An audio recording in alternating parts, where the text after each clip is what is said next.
अच्छा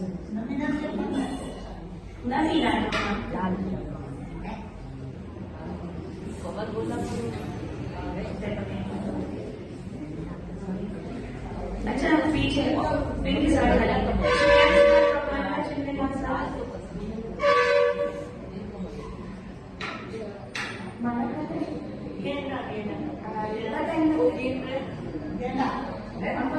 कब से अपन छोटे से थे ऐसे पढ़ते आज तो आंसर ऐसे ऊपर होना चाहिए।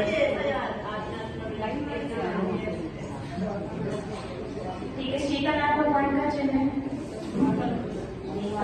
तो एक बार हमने ऐसे प्रवचन किया, पूछा कि क्या होता है, तो किसी को नहीं मालूम।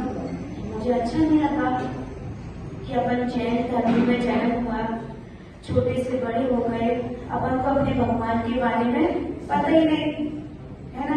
तो अपन को अपने भगवान के चिन्ह नहीं मालूम, उनके गुण नहीं मालूम, तो अपने उनके प्रति श्रद्धा होनी चाहिए। वो कैसे जागृत होगी जब किसी के अंदर गुण मालूम होगी, तभी तो हम उसके प्रति भगवान रखेंगे। अब जैसे कोई माता जी है, आप नमस्कार क्यों करते, क्यों नमस्कार करते हैं? गुणों को नमस्कार है, उनके पर्याय को, उनके रूप को देख करके नमस्कार कि माता जी बनी के उनको नहीं, उन्होंने जो व्रत लिए, संयम लिया है और जो गुण लिए, उसके लिए नमस्कार करते हैं। और क्यों नमस्कार करते हैं कि हम भी एक दिन उनसे ऐसे बने। अपन अपने भगवान के बारे में पता नहीं है, तो अपन कैसे भावना भाई कि अपन जैसे बन जाए, बताओ। तो मैंने सबसे पूछा, तो किसी ने नहीं बताया भगवान कितने होते, क्या चिन्ह होता, उनके क्या गुण होते, तो कैसे भगवान बनेंगे आप? ऐसा सब जीवों का जीवन चलता, सब जीवों का वैसा अपना भी चल ही रहा है। तो अपने और उनमें, अपने कुल में और उनके कुल में क्या है अंतर रहा, सब बरोबर हो गए। अपन बोलते हैं जैन कुल सबसे उच्च कुल है, बड़ी दुर्लभता से मिलता है, बड़े पुरुषार्थ करने पर मिलता है कि नहीं। जब अपन नरक में थे, नरक का छोड़ो, जब अपन एक बार ट्रेन में जा रहे थे, आराम से बैठे थे, पूरी फैमिली साथ में थी, और अचानक सामने से पता लगा, सामने से एक और ट्रेन आ रही है। यहाँ से अपनी ट्रेन है, वही पटरी पर, एक ही पटरी पर दो ट्रेन आ रही। तो अब सामने से पता लगा, क्या होगा दिल में, यहाँ पर सामने से भी ट्रेन, इधर भी ट्रेन, टक्कर होगी उसमें में, और टक्कर नहीं तो हिंसा भी होगी, जान भी जा सकती है। तो फिर क्या हुआ मन में, भगवान भगवान भगवान भगवान बचाओ बचाओ बचाओ बचाओ, भगवान बचा लो, भगवान बचा लो, आप मुझे बचा लो। तो आज मैं डेली आपके मंदिर रहूंगा। क्या बोलते हैं, भगवान भगवान बचा लो, मैं डेली पूजा करूंगा, भगवान इतना डेली मैं अभिषेक भी करूंगा, भगवान इतना ही मैं आलू प्याज क्या करूंगा, ये नहीं मैं तो आठ का खाता थी मुनीराज बन जाऊंगा, आप क्या करो मुझे बचाओ। कितनी प्रार्थना करते हैं, प्रार्थना में प्रार्थना चलती जाए, बस आप मुझे बचा लो, मुझे घर सुरक्षित चलिए ना, प्रार्थना चलती ही बार। फिर दिमाग में कुछ घूमता क्या कि अपने घर के, अपने इतना बड़ा हमने जो पैसा तैयार रखा था, इतना इकट्ठा रखा था, इतने हमारे मकान थे, उनका क्या होगा, वो सोचते क्या करें। उस समय क्या जाए का परिवार होगा, किसकी परिवार होती, पर्याय की, कि अपने प्राण बच जाए, सबको चला जाए पर क्या बच जाए, प्राण, ये पर्याय बच जाए। कितना लंबा होता है। फिर भगवान से प्रार्थना चलेगी, ये भगवान बचाओ बचाओ। धड़कन तो ऐसी होती चलती जाती फिर से प्रार्थना करती है, भगवान मैं अच्छी साधना करूंगा, इस पर्याय मिली, अनमोल पर्याय है, बड़ी कठिनाई तो मिलती है। इतनी प्रार्थना होने के बाद क्या होती है, जो ट्रेन होती है, दोनों ट्रेनें रुक जाती है, वहाँ की ट्रेन भी रुक गई, इधर की ट्रेन भी रुक गई। फिर क्या हुआ, सब अपनी ट्रेन चल गए, दूसरी ट्रेन पकड़ी और सब घर पहुंच गए ना। अब क्या क्या उसने बोला था भगवान को, अब याद करो, क्या क्या बोला था, डेली अब मन पहले, सबसे पहले मंदिर जाऊंगा, दूसरी बार बोला था पूजा करूंगा, तीसरी बार बोला था अभिषेक करूंगा, चौथी बार बोला था रात्रि भोजन का त्याग करूंगा। 5 बार बोला था, आलू प्याज का जीवन त्याग करूंगा।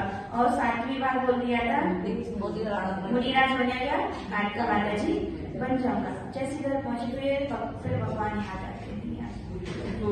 फिर धीरे धीरे बोलते भगवान जो बोला था मंदिर डेली आने का, तो महीने में एक दिन आ जाऊंगा। रात्रि भोजन का त्याग बोला था, महीने में एक दिन कर लूंगा। आलू प्याज बोला था तो थोड़ा थोड़ा छोड़ दूंगा। और आज का मुनिराज बनने के बाद मत करो इतना सारा जो जोड़ के रखा, पहले उसको निपटा लो, उसका भोग लो। सब भूल जाते हैं। ऐसे ही अपन कर रहे हैं। जब नरक में थे, दूसरी पर्यायों में थे, कहाँ थे, यही प्रार्थना चल रही थी कि निगोद में थे, निगोद माता जी ने समझा दिया। निगोद में थे तो प्रार्थना चालू थी कि भगवान इस निगोद के दुख से बचा लो, नरक के दुखों से बचा लो। त्रियंशों के, कितना त्रियंशों का दुख है। अपन तो सर्दी है, कपड़े पहन लेते हैं, रूम में बंद हो जाते हैं। और देखो जानवरों को कौन उनको पूछ रहा है, कौन उनको अपने घर पे रख रहा है, कौन उनको कपड़े दे रहा है, कुछ नहीं। दुखी लोग है, अपने घर में घुस गए तो मार मार कर उनको निकाल देते हैं। आजकल जानवरों का जो पालन कर रहा है वो भी स्वार्थ की वजह से वो पालन कर रहा है उनका। जैसे अपने गाय भैंस है तो क्यों रखे, इसलिए रखे। जो गाय भैंस दूध ना दे उसकी हालत देख लो, सब बात निकाल देते हैं। बैल क्यों रखे, अपनी खेती में काम आ जाता है। घोड़े क्यों रखे, वो भी अपना बिजली से। हाथी क्यों रखे, कुत्ते क्यों रखे, घर की देखभाल के लिए। बकरा बकरी क्यों रखे, दूध देती है। और कुछ लोग उसको कुछ और काम करते हैं। भगवान की कीमत करो, उनको समझो, उनके प्रति प्यार करो। संसार से प्यार मत करो, भगवान से प्यार करो तो आप बहुत तरक्की करो। तो ऐसी सवाल तो पूछा तो किसी को नहीं, तो मैंने सबसे पहले ये पूछा था तीर्थंकर कितने। तो आज से सभी लोग भगवान के चिन्ह भी याद करना है ना दादी। आज क्या काम है, नहीं आपको ऐसे याद करना पड़ेगा बीच से। कोई रात में भी आपको उठा के पूछे ना माने भगवान का चिन्ह बताओ, तो सोकर भी बता दो, सपने में भी बोल दो सिंह है, शेर है, ऐसे लाइन से याद नहीं तो पाठ हो गया।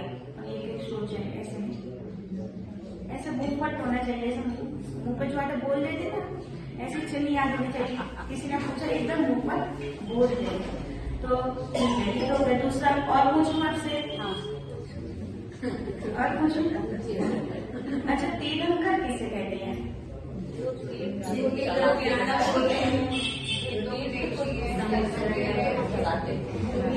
सर्वाधिक दो प्रदेश होते हैं और जिनके कल्याणक होते हैं और जो तीर्थ चलाते हैं। तीर्थ इन्होंने बोला जो तीर्थ को चलाते हैं, तो तीर्थ मतलब धर्म को जो चलाते हैं। और देखो तीर्थंकर किसे कहते हैं, हाँ बता। होता है तो 5 कल्याण होते हैं, वो तो उन्होंने बता ही दिया, तो सब बता दिया। 5 कल्याण होते हैं। देखो तीर्थंकर किसे कहते हैं, अपने बाल ज्ञान की परिभाषा से समझो। जो धर्म में तीर्थ को चलाते हैं उन्हें तीर्थंकर कहते हैं, है ना। तो तीर्थ किसे कहते हैं, तीर्थ तीर्थंकर में से तीर्थ का हटा दिया, तीर्थ। तीर्थ किसे कहते हैं, नहीं उसी आठ में से बताओ, संधि अलग करो। तीर्थ और प्लस कर, तीर्थंकर की संधि अलग करो, तीर्थ प्लस कर। तीर्थ का क्या अर्थ निकलेगा, अपन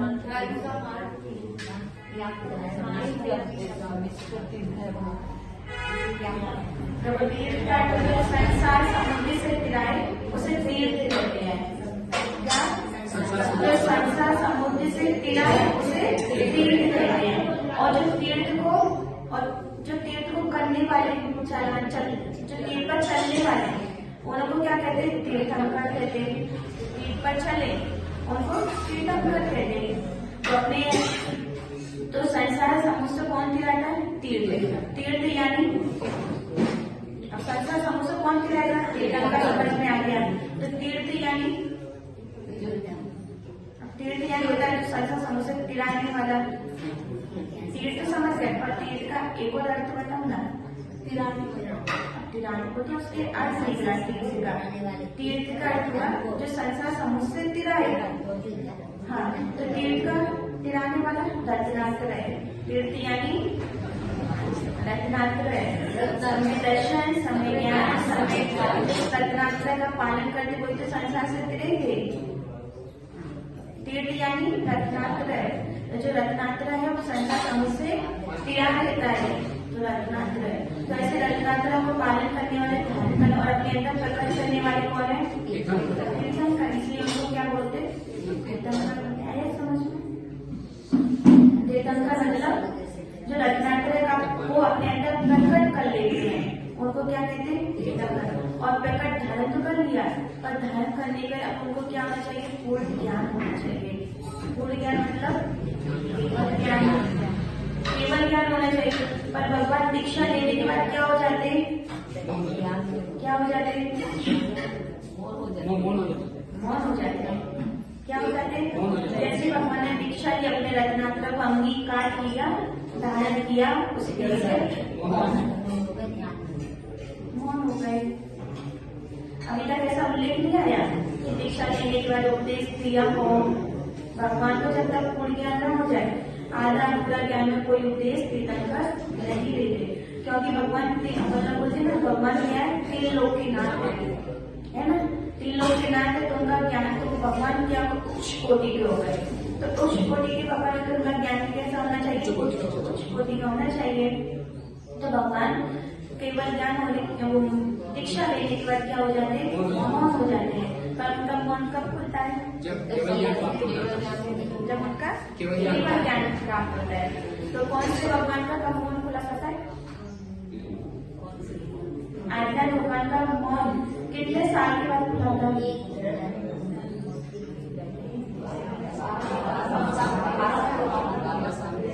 बताओ। 1000 वर्ष की? 12 साल। 1000 वर्ष एक साल के बाद।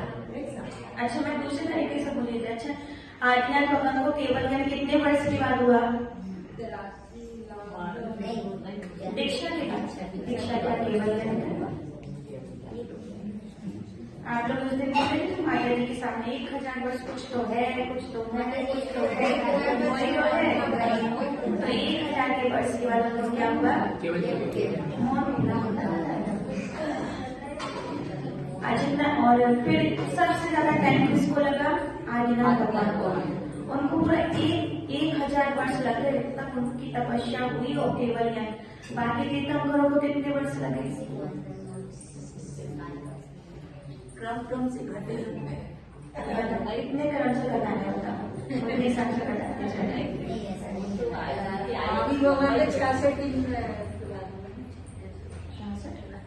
66 माता जी ने बताया था ना, भूल गए। चलो आज याद करो, आज का याद करके जाओ, घर पे जाके प्रैक्टिस करना, कल आके सुनाना।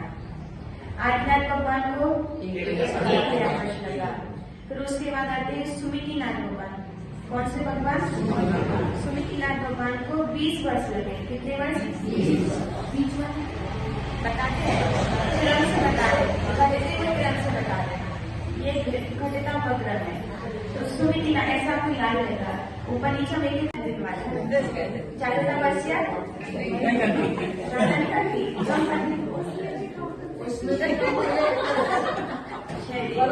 अच्छा बोला जाए, दीक्षा कब लेनी चाहिए?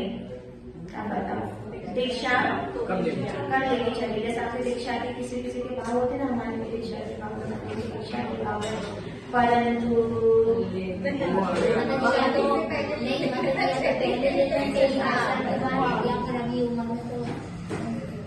दीक्षा तो तुरंत लेना चाहिए। जब ज्ञान प्राप्त होगा तब तो दीक्षा हो गई। ऐसा थोड़ी ना जब दीक्षा हो तब दीक्षा ले ली। जब ज्ञान, जब अपने अंदर समझ आएगी, ज्ञान आएगा, है ना, और अपने अंदर वैराग्य के भाव आएंगे, तभी तो दीक्षा होगी। ऐसा थोड़ी ना जिसकी इच्छा है वो दीक्षा ले ले। समझदार हो गए और ज्ञानवान हो गए। सब बोलते हैं मुझे भी दीक्षा लेनी है, बड़ा भी नहीं लेनी है ना। कब लेंगे? थोड़ा घर देख लें, पैदा हुए हैं, थोड़ा खेल कूद लें, है ना। थोड़ा संसार को देख लें, क्या मजा है संसार में। फिर उसके मजे को सहना हो तो होने लगे तो फिर लगता है दीक्षा ले लो, है ना। फिर थोड़ा थोड़ा उसमें सुख मिलने लगे, अभी दीक्षा छोड़ दो, अभी इसमें मजा आ रहा है तो इसको ले लो। फिर से दुख आ जाए, कब ये घर को छोड़ के चले जाओ माता जी के पास, माता जी के पास। फिर घर वाले थोड़े अच्छे से बोले, बेटा आ जाना, ठीक है तो बेटा है, प्यारा बेटा है, तुझे बोलेगा वो सब दे दूंगी, आ तो जा, आ गया। फिर बेटा बिगड़ा, फिर चला गया, तो अपना जीवन ऐसे ही है। अभी स्थिरता नहीं है परिणामों में, जहाँ दुख लगता है तो वैराग्य आता है, जहाँ सुख लगे संसार में तो भोगो भी मजा है। धर्म को समझता नहीं है, ये जो धर्म कर रहे वो भी समझते नहीं है, और जो धर्म है उसको भी कोई समझता नहीं है। और जैसे दुख का पहाड़ सर पर आ जाए फिर तो भगवान ही दिखते हैं, दिखते भी नहीं। ये सारी जीवों की पहचान है कि दुख हुआ तो भगवान, तो जल्दी जल्दी दीक्षा के वहां बोलते हैं कि आज ही निकल जाए, आज ही दीक्षा मिल जाए, आज ही गुरुदेव मेरी दीक्षा दे दे। क्या इतनी परीक्षा करते हैं, गुरुदेव की परीक्षा करते, दीक्षा जल्दी देती नहीं है, कितना टाइम लगाते दीक्षा देती है। तो दीक्षा ऐसे नहीं मिलती है। अभी आपको दीक्षा दे दी, कल घर वाले आकर चलो ना घर है, क्या तपस्या करते, क्या शरीर को सुखा रहे, क्या एक टाइम खा लो, चलो क्या कर, चलो कर, और चले गए तो इसलिए दीक्षा ऐसे नहीं मिलती। गुरुदेव भी परखते हैं कि तुम्हारा कितना अच्छा वैराग्य है, मोह में तो नहीं बस है, घर का मोह, परिवार का मोह, तो ऐसे नहीं। तो अपन को भी क्या करना है, आपने सबने चूज तो कर लिया कि 6 दिन में करें, तो 6 दिन में केवल ज्ञान, यही तो भावना हल्की वाली, कम समय में ज्यादा अच्छा काम हो जाए। तो इसके लिए क्या करना पड़ेगा? मोह छोड़ना। क्या करना पड़ेगा? देखो माता जी थी, उन्होंने भी क्या किया, पहले पढ़ाई छोटी थी, भाव बनी कि दीक्षा लेना है। और ये पुण्य पर्याय का नहीं होता है, पूर्व जन्म का थोड़ा साथ में चलता है, और पूर्व जन्म के साथ यहाँ के परिणाम। पुण्य तो उदय में है, साथ में ऐसी परिणति होना, भाव बनना कि मैं इस मार्ग के लिए निकलूं। तो माता जी की भाव बने। ऐसे मुनि राजों का, गुरुदेवों का संग नहीं था, पहले खुद की परिणति थी कि मुझे इस धर्म में निकलना है। तो भाव बनते गए, साथ में पढ़ाई की चालू होती गई। उनके डॉक्टर बनने के भाव थे, क्या बनेगी? डॉक्टर बनेगी। उनके पापा को डॉक्टर बनना था, पापा 1-2 नंबर से रह गए, तो इनको लगा कि मैं अपने पापा का सपना पूरा करूंगी। माता जी ने भी सोच लिया मैं भी क्या बनूंगी, डॉक्टर बनूंगी, और डॉक्टर की पढ़ाई चालू की। पर जो पापा के अपने मन में भगवान के सामने बोला भी, क्या होता है जो अंदर का साफ इंसान होता है ना, वो अपनी बात किसी को तो बोल के रखता है ना। तो वो अपनी बात किसको बोले, घर में तो जान लो, वो सारी बातें भगवान को बोलती है। भगवान अपना तो बोला नहीं डॉक्टर बनेगी, पर जैसे पापा के साथ वाले बोल दोनों होता है ना, अपने जैसा सोचो वैसा होने वाला सब पुरुषार्थ और पुण्य के ऊपर होता है। अपन मेहनत कितनी भी कर लो, पर पुण्य में नहीं है, भाग्य में नहीं है डॉक्टर बना, तो नहीं बन सकते। तो माता जी ने भगवान से बोल दिया कि भगवान भावना तो वही डॉक्टर की, अगर पापा जैसा हो गया, उनके जैसे नंबर कम आए तो वो रह गए, मेरे भी नंबर कम आए तो हम भी रह गए, तो क्या करेगी? तो बोली मैं डॉक्टर, या तो डॉक्टर ही बनूंगी या फिर माता जी बनूंगी। क्या बोल दिया भगवान को?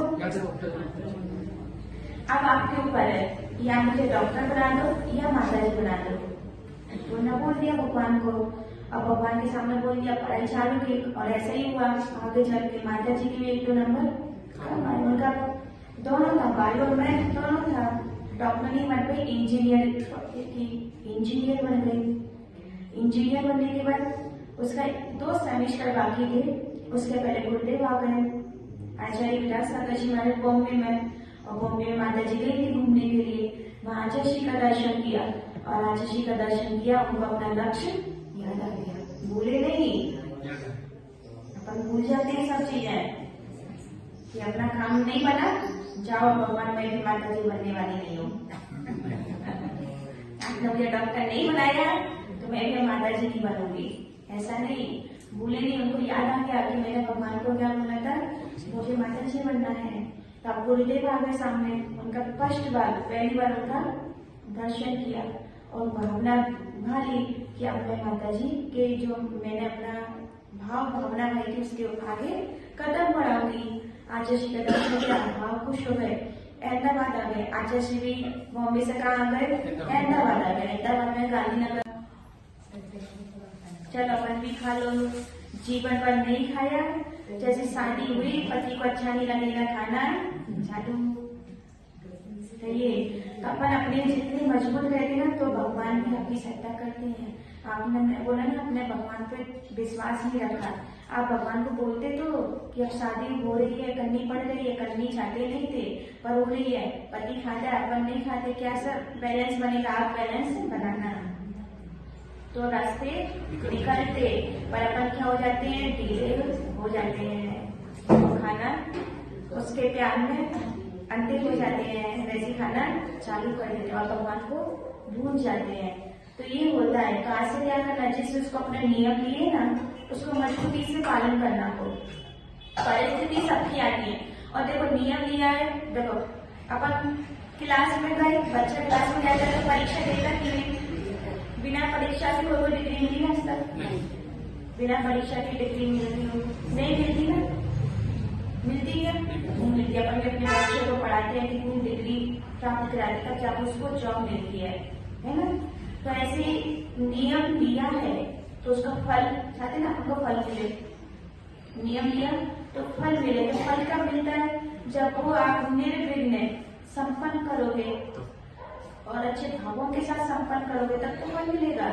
नियम ले लिया, परीक्षा दो नहीं, छूट मांग लो, क्या मांगते, बाजार की छूट, शादी में जाए तब भोजन खाने, रात में खाने की छूट है, बर्थडे आए तो छूट है, किट्टी पार्टी आए तो छूट है। तो ये छूट मांगी है तो ये पुण्य मिलने वाला तो वो मिलने वाला नहीं है, क्योंकि आपने परीक्षा दी ही नहीं तो डिग्री कैसे मिलेगी। ऐसे आपने परीक्षा की आपकी, आपने छूट मांग ली तो आपकी परीक्षा पास हुई ही नहीं आकर, तो आपको पुण्य मिलेगा क्या, मिलेगा क्या, नहीं मिलने वाला। तो कोई भी नियम लेना, आज से छूट मत लेना। और आप कहते हैं छूट लेना मतलब आपने परीक्षा नहीं दी, परीक्षा से डर गए तो डिग्री मिलने वाली नहीं है। भले पूरे साल में पढ़ो, पैसे भी खर्च करो, समय भी खर्च करो, पर डिग्री मिलने वाली ऐसा नियम है। नियम तो ले लिया साधु से, पर छूट मांग ली फिर वो कुछ भी मिलने वाला नहीं है। क्या करना इससे, छूट में नियम पालन का मजबूती, भगवान से प्रार्थना करो ना, भगवान है ना आपके पास है, वो आपके नियम में सपोर्ट करेगा, वो ऐसे रास्ते खोलेगा, आपका कहाँ पता नहीं चलेगा कब कैसे आपको रात्रि भोजन था त्याग था, कब व्यवस्था बन गई, कब भोजन आ जाएगा, कहाँ से आ जाएगा पता ही नहीं चलता, पर त्याग तक और कैसे भावना आपके साथ। तो अपन को कम टाइम में क्या चाहिए, केवल ज्ञान चाहिए, सबको चाहिए ना कम टाइम वाला। कैसे तपस्या चालू कर दो, ऐसे तपस्या करो तो आपको क्या मिलेगा, केवल ज्ञान मिलेगा। पर इसमें क्या हुआ, सब भगवान का कल याद करके लाना, एक होमवर्क है। दूसरा क्या हुआ इसमें, सब भगवान का मौन खुल गया। जितने भगवान थे 24 भगवान है, एक भगवान को छोड़ करके सब भगवान का मौन खुल गया। जैसे केवल ज्ञान प्राप्त हुआ सब भगवान का मौन खुल गया, एक भगवान का मौन नहीं खुला। कौन से भगवान, अपने शासन नायक कौन है, उनका मौन नहीं खुला, बाकी सारे भगवान का मौन। अब क्या हुआ था अपन कल समझेंगे है ना। जय बोलो परम प्रकाश गुरुदेव श्री विराज महाराज की जय।